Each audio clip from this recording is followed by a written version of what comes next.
Hello and welcome to the Tillage Edge with me, Michael Hennessy. This is your regular update for all your tillage news and advice. With the continued improvement in weather, all farmers are looking to the fields to see if the land has dried out enough to travel. It's taken a while for the wet spots to dry up, but most are just about trafficable. There are many potential jobs which could commence, from ploughing to sowing and perhaps spreading some fertiliser. However, farmers are always mindful of the weather and the potential for a cold and wet spell still to come. In this episode, I'm joined by Ciaran and Shay, Phelan, both tillage specialists in Teagasc, to chat about current conditions of winter crops and the most important actions which need to be completed over the coming weeks. Shay, you might give us an idea about how crops have come through the winter so far. Yeah, Michael, as we know, it's been kind of above average in terms of rainfall for the winter so far, and that has had an effect on crops. As you know, we were kind of struggling to get crops in towards the back and tail end of last year. And there's no doubt the wet season has had an effect on some of those crops, between wet patches and, places that were flooded out and a bit of crow damage on some of that later planted stuff. Some crops are fine and there's no problem with them and they came through the winter all right. But some places where you might have had low-lying areas, or as I say, where you had crops that were late planted, some of those now are less than optimal. So I suppose the thing for people to do now is to go out and actually assess those crops at the moment. Do your plant counts, see what's there, and at least then you know what you're dealing with. And from the point of view of winter wheat versus winter barley or even winter oats, is there any differential out there, Shay, do you think? I would say the earlier sown crops, which tends to be the winter barleys, are probably okay, and most of those early ones that are, say, in dry ground that wasn't flooded are pretty optimal. They've near enough 1,000 to 1,100 shoots, so you're kind of optimal. Some of the winter oats, again, any that was planted, a lot of it actually didn't get planted, and they seem to be coming through okay.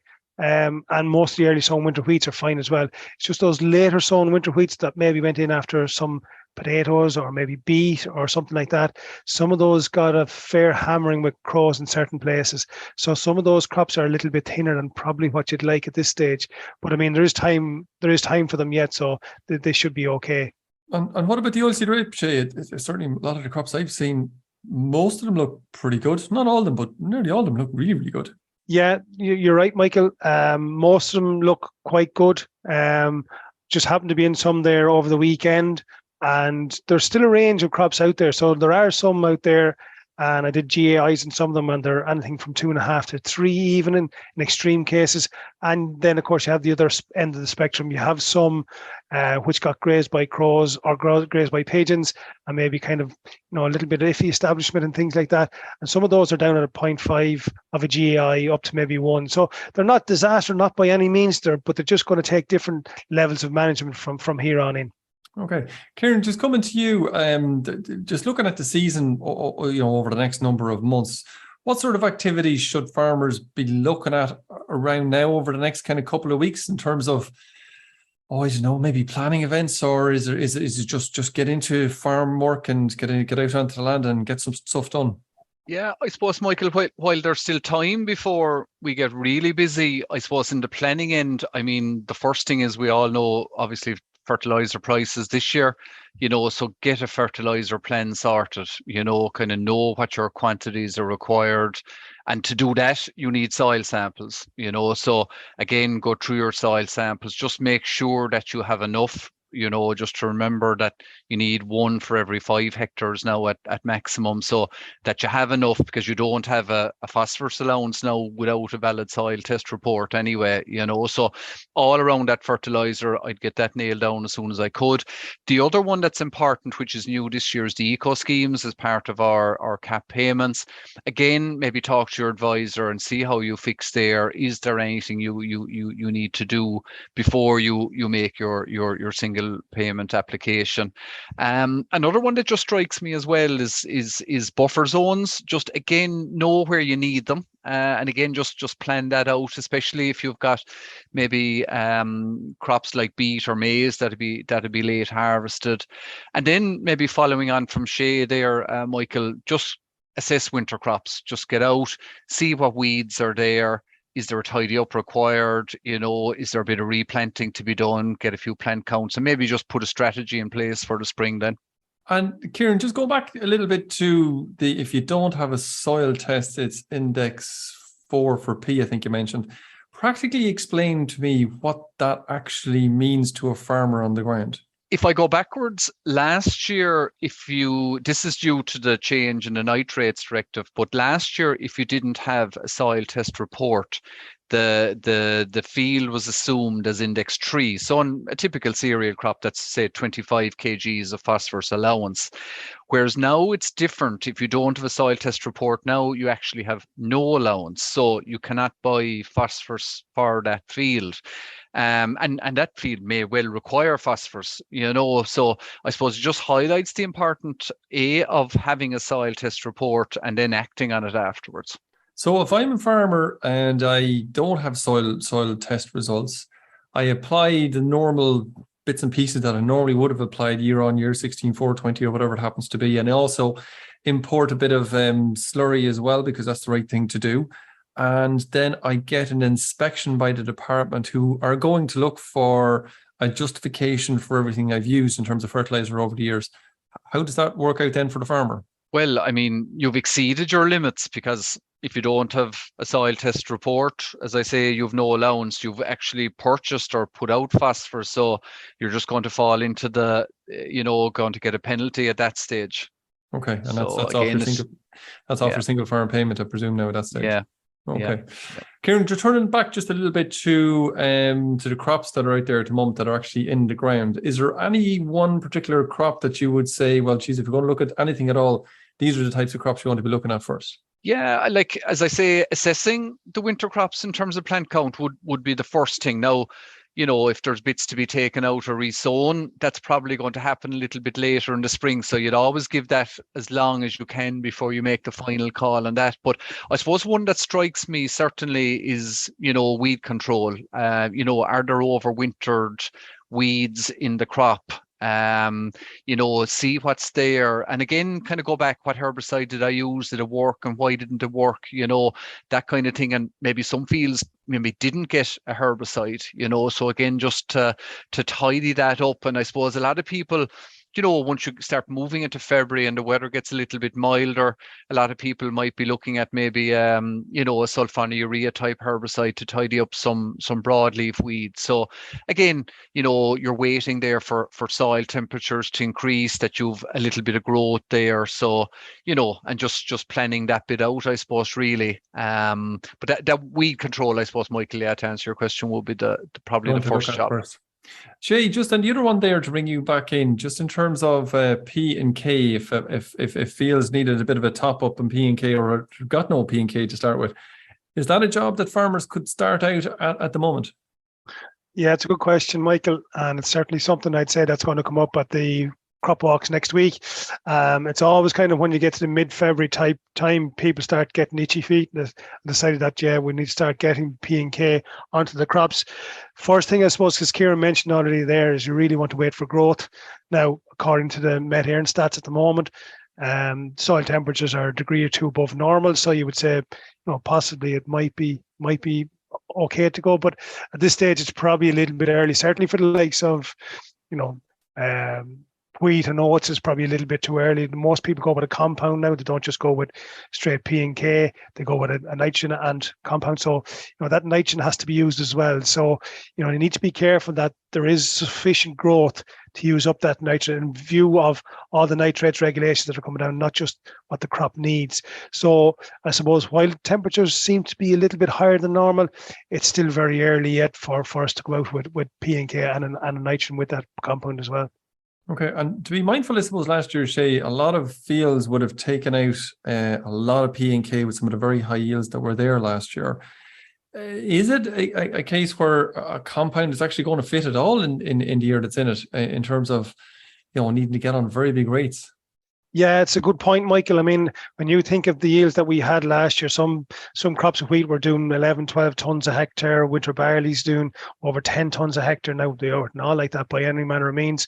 But again, you have to look at what those crops removed last year. So if you're coming from, say, an index 2 type situation, you don't have any room really or scope to play around with those. So you have to put back on what the crops removed last year if you didn't do it last year.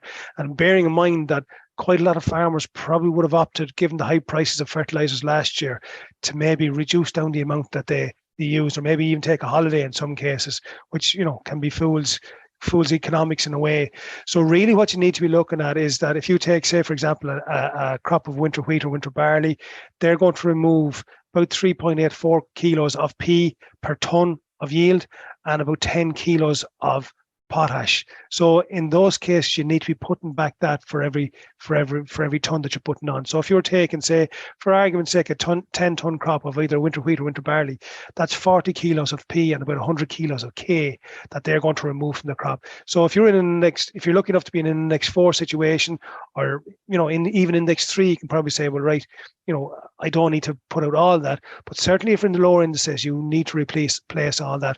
Otherwise, you're going to mine what's in the soil there. So you're not actually replacing what you're taking out. So it's going to be more expensive in the long run to do that. So from those high yielding crops, you really do need to replace what was taken out last year and possibly what's going to be taken out this year as well.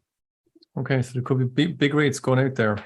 Ciaran, just in terms of prices, because you mentioned that a little bit earlier, prices seem to be on the way down early, certainly internationally, if you look at it out there.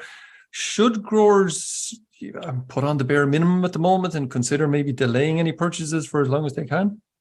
Yeah, I suppose at the tillage seminars, I suppose the one topic of conversation with a lot of growers and people in the trade was the lack of activity in the fertilizer market at the moment. I suppose that was really the big take home for me. Whether that's anticipation of lower prices, Michael, I don't know. You know, when we were doing our costing returns there, say in early January, we would have priced in, say, can at 800 euros a ton and a compound like 13,620 at 890.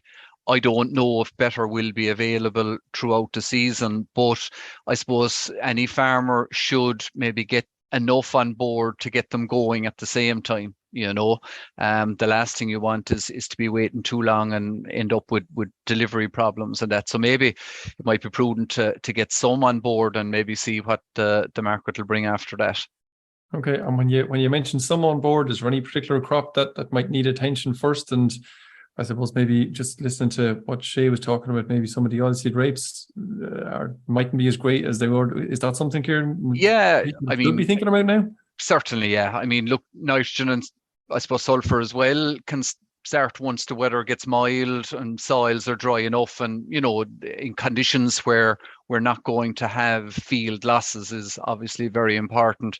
I suppose the order, Michael, that crops will be done kind of will depend a little bit, but you're generally looking at oilseed rape first, followed by winter barley, and then maybe some of those backward wheat crops that were sown a little bit later, they might come in a little bit before maybe some of the better wheat crops. But it's important, I suppose, really, nitrogen is expensive, fertilizer in general is expensive, and, you know, we need good growth, you know, before to get good utilization of any nutrient that we apply. And you're really normally, it'll be mid to late February before we'll sort of hit those conditions. So I would say kind of that would be what we'd be looking at. And I suppose the other one as well, it might apply maybe a little bit later in the season, but think of BER, break even rate as well in terms of nitrogen. You know, if you're looking at can at 800 and grain maybe at, I don't know what, say 250, just to throw a figure on it, like, you know, you could be taking 30 plus kilos off, you know, maybe a normal application on a winter wheat crop. So maybe just to keep that in mind as well. Sure. Ciaran, as we're coming up to mid-February, you might tell me a little bit about we have a series of crop walks coming up over the next number of weeks. You might give me an idea what people can expect around in terms of where they're on. The kickoff will be in Oak Park as normal. So our Valentine's Day walk, Michael, the 14th of February, and that's at 2:00. So that's the kickoff, and then the following day we're in Wexford, and then on the Thursday we're in Cork, and the Friday then we're in Dublin and Kildalton. So, and then the following week then we're in Kildare, so, and we're finishing up on February 24th in Donegal. So all those details would be available on the Teagasc website, but the kickoff anyway, Michael, I suppose is Oak Park on February 14th. Okay, and what sort of information, Ciaran, can people expect to turn up on the day? Yeah, I suppose an awful lot of what we spoke about there, I suppose fertilizer is always very topical at this time of year. And I suppose none more so now again with expensive fertilizer at the moment, but also in terms of management, management of some of those backward crops, particularly management of oilseed rape, especially if you're looking at good canopies there and managing that canopy. So an awful lot around fertilizer, but we'll also look at strategies for the year ahead in terms of weed and disease control as well.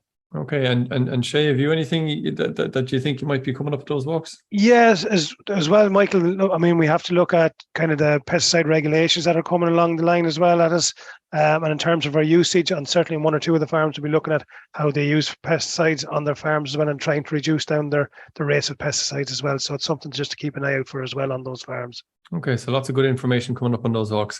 Guys, we leave it there. Hopefully we'll see an awful lot of our listeners at those walks around the country, because I think they're pretty much nationwide as they talk about around the country. So look, we'll leave it at that. Thanks again, guys, for your input. Always great to talk to you. Thanks, Michael. Thanks, Michael. So that's it for this week, and my thanks to Shay and Ciaran for joining me on the podcast. Don't forget about the series of winter crop walks, which commence next week, starting here in Oak Park Carlow at 2 p.m.